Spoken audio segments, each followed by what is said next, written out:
इस मूवी का main character एक औरत मेलिना है जो कि बहुत ही ज्यादा खूबसूरत दिखाई गई है। मेलिना एक छोटे से टाउन में रहती थी और वो उस टाउन की सबसे खूबसूरत औरत थी। टाउन के सब लोग उसे चाहते थे और टाउन की औरतें उससे जेलस थी और उस जैसा बनना चाहती थी। टाउन का हर मर्द चाहता था कि वो उसकी हो जाए। उसी टाउन में एक लड़का रोनाटो भी रहता था जो कि मेलिना से एज में काफी छोटा था। एक दिन रोनाटो नई साइकिल लेता है और अपने दोस्तों को दिखाने जाता है तो उसके दोस्त कहते हैं कि सुना है यहाँ से मेलिना गुजरने वाली है और वो सब उसको देखना चाहते थे। इसीलिए वो सब एक जगह पर इकट्ठे हो जाते हैं और मेलिना जब गुजरती है तो वो उसे देखने लगते हैं। रोनाटो जब उसे देखता है तो उसे ही देखता रह जाता है और अपनी नजरें उस पर से नहीं हटा पाता। फिर जब वो गुजर जाती है तो एक कॉर्नर में आके उसे फिर से देखने लगता है, यहाँ तक कि वो शहर के अंदर पहुँच जाती है और वो फिर भी उसका पीछा नहीं छोड़ता। मेलिना के फादर एक टीचर थे और उन्हें कानों से सुनाई नहीं देता था, यानी वो डेफ थे और ये सब बच्चे उनके स्टूडेंट्स थे। फिर हमें दिखाया जाता है कि ये सब लोग एक क्लासरूम में बैठे होते हैं और मेलिना के फादर के सामने मेलिना के बारे में तरह तरह की बातें करके उन्हें टीज कर रहे होते हैं। रोनाटो मेलिना के घर जाता है और एक हॉल करके उस पर स्पाई करने लगता है, यानी उसे देखने लगता है तो वो उदास लेटी होती है। यहाँ हमें पता चलता है कि मेलिना का हस्बैंड वॉर के दौरान आर्मी के साथ चला गया था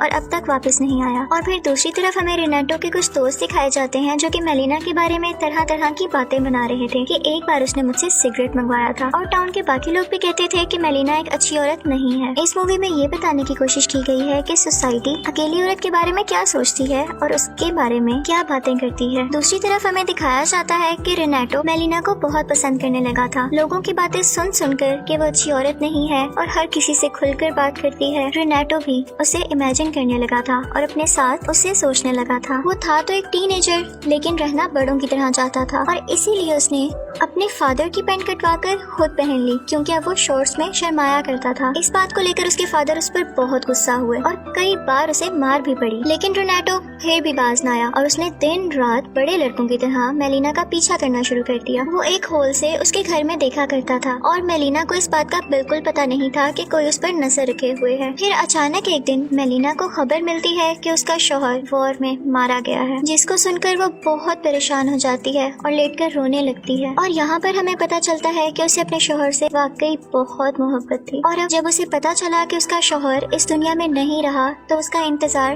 टूट चुका था और वो खुद भी। ये सोचते हुए कि अब मैं इस घर में रहकर क्या करूँगी, वो अपने फादर के घर शिफ्ट हो जाती है। एक दिन रोनाटो एक जगह पर काम कर रहा होता है कि वो सुनता है कि कुछ लोग मेलिना के बारे में बहुत बैड वर्ड्स यानी गलत लफ्ज इस्तेमाल कर रहे हैं। वो सोचता है कि मेलिना की सच्चाई तो सिर्फ मैं जानता हूँ और मुझे ही सबको बताना पड़ेगा कि वो बुरी औरत नहीं है और वाकई अपने शौहर से प्यार करती थी। रोनाटो फिर से उसे खिड़की से देखता है और इमेजिन करने लगता है कि जैसे वो उसके पास आ गया है। वो उसे कहता है कि परेशान मत होना, मैं तुम्हारे साथ हूँ, बस मुझे कुछ साल दो ताकि मैं बड़ा हो जाऊँ। और उसके बाद वो चर्च जाता है और गॉड से कहता है कि गॉड तुम मेलिना का ध्यान रखना और इसके बदले में मैं यहाँ पर रोज कैंडल जलाया करूँगा। फिर एक दिन मेलिना के फादर को एक लेटर मिलता है, उसमें ये लिखा था कि मेलिना का टाउन के हर आदमी के साथ अफेयर चल रहा है और तुम्हारी बेटी एक अच्छी औरत नहीं है। ये सुनते ही वो बहुत गुस्से में आ जाते हैं और मेलिना को अपनी बेटी मानने से इनकार करते हुए उसे वहाँ से जाने का कहते हैं। मेलिना एक बार फिर से काफी अकेली रह जाती है।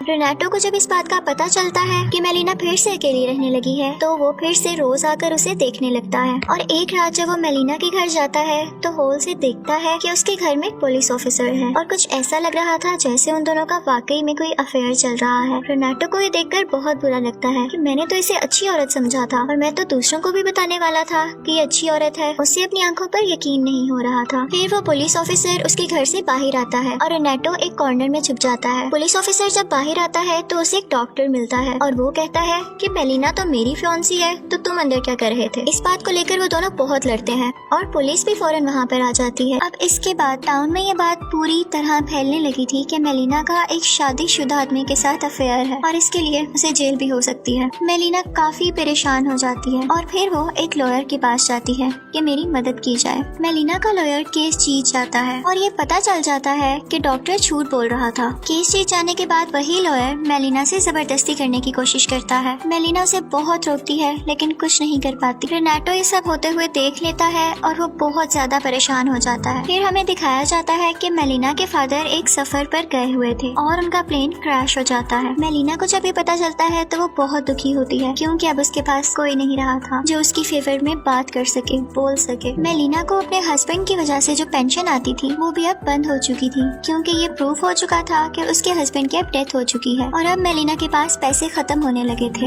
वो बहुत सोचती है लेकिन उसे कुछ समझ नहीं आता कि मैं क्या करूं। लेकिन कुछ देर बाद ही वो सीजर उठाती है और अपने बाल काटने लगती है और कहती है कि जब दुनिया मुझे वाकई बुरी औरत कहती है तो मैं क्यों ना बुरी औरत ही बन जाऊं। रेनाटो जब ये सब कुछ देखता है तो उसे बहुत बुरा लगता है और वो परेशान रहने लगता है। उसने खाना पीना भी छोड़ दिया था और जब उसके फादर को ये पता चलता है तो वो वही करते हैं जो वो चाहता था। फिर हम देखते हैं कि जैसे कि मेलिना अब एक बुरी औरत में बदल चुकी थी तो टाउन के सब आदमी उसके पास जाया करते थे और इसकी वजह से उन आदमियों की बीवियों को बहुत बुरा लगा। वो बहुत गुस्सा थी और फिर मेलिना के पास आती हैं और उसे बहुत मारकर टाउन से बाहर निकाल देती हैं। फिर हमें दिखाया जाता है कि मेलिना का शौहर वापस आ गया था। इनफैक्ट वो मरा ही नहीं था और किसी ने इसके बारे में गलत खबर फैला दी थी। वो अपने घर जाता है लेकिन देखता है कि मेलिना तो कहीं पर भी नहीं है और भी ढूंढने पर उसे मेलिना कहीं नजर नहीं आती और उनके घर में भी कोई और लोग रह रहे थे। वो सबसे पूछता है तो सब उसे बताते हैं तुम्हारी बीवी तो एक बुरी औरत बन चुकी है और अब वो यहाँ नहीं रहती। जब वो इस बात का पता करने अपने दोस्तों के पास जाता है तो उसके दोस्त भी उसका साथ नहीं देते और उसके काफी इंसल्ट करते हैं कि कैसे मर्द हो तुम और उसे थप्पड़ मारकर गिरा देते हैं। रेनाटो को ये सब देखकर बहुत बुरा लगता है और वो सोचता है कि अब वक्त आ गया है कि मैं इन सबको बताऊं कि मेलिना कैसी औरत है और वो बुरी औरत क्यों बनी। तो रेनाटो उसे खत लिखता है कि मेलिना बिल्कुल भी बुरी औरत नहीं है बल्कि उसे बनाया गया है। गांव वालों ने उसके बारे में बहुत बुरी खबरें फैलाई जिसको सुनकर वो काफी परेशान रहा करती थी और सब कुछ बताता है जो उसके साथ हुआ और कैसे उसे यहाँ से निकाला गया। मेलिना के हस्बैंड को ये सब पढ़कर बहुत गुस्सा आता है और वो अपनी बीवी को लेने के लिए वापस जाता है और फिर हमें दिखाया जाता है कि वो अपनी बीवी के साथ चलता हुआ वापस उसी टाउन में आता है। अभी भी सब लोग उन दोनों की तरफ देख रहे थे लेकिन उनकी नजरों में अब कोई ताना या बुराई नहीं दिख रही थी क्योंकि अब उसका शौहर उसके साथ था। वो बात अगर करते तो मेलिना का शौहर न उन्हें छोड़ता। टाउन वाले उन सब की फिर से रिस्पेक्ट करने लगे थे यानी मेलिना और उसके हस्बैंड की और जो उनकी फेवर में बोलता था। फिर हमें दिखाया जाता है कि रेनाटो मेलिना से आखिरी बार मिलता है। मेलिना के हाथ से कुछ चीजें नीचे गिर जाती हैं तो रेनाटो उसे उठा कर देता है। वो मेलिना से कहता है कि मैं दुआ करूंगा कि आपके आने वाली जिंदगी बहुत अच्छी गुजरे और वो दोनों अपना अपना रास्ता ले लेते हैं। फिर एंड पर रेनाटो हमें खुद से बात करता हुआ दिखाया जाता है। वो कहता है कि वक्त गुजर गया और मेरा बहुत सी औरतों पर दिल आया, मैंने उन्हें पसंद किया। वो मुझसे पूछती थी कि क्या मैं उन्हें याद रखूंगा तो मैंने हाँ कह दिया लेकिन वो एक थी जिसे मैं आज तक नहीं भूला न भूल सकूंगा और वो थी मेलिना। और इसी के साथ मूवी एंड हो जाती है। इनफैक्ट इस मूवी में हमें सोसाइटी के बारे में बताया गया है कि अगर किसी जगह पर एक अकेली औरत रहती है तो सोसाइटी उसके बारे में तरह तरह की बातें बनाती है। वो ये नहीं सोचती कि उसके दिल पर क्या गुजरेगी और उसकी जिंदगी में क्या चल रहा है। किसी को इतनी बातें मत करो कि वो बुरा बनने पर मजबूर हो जाए। Thank you for watching.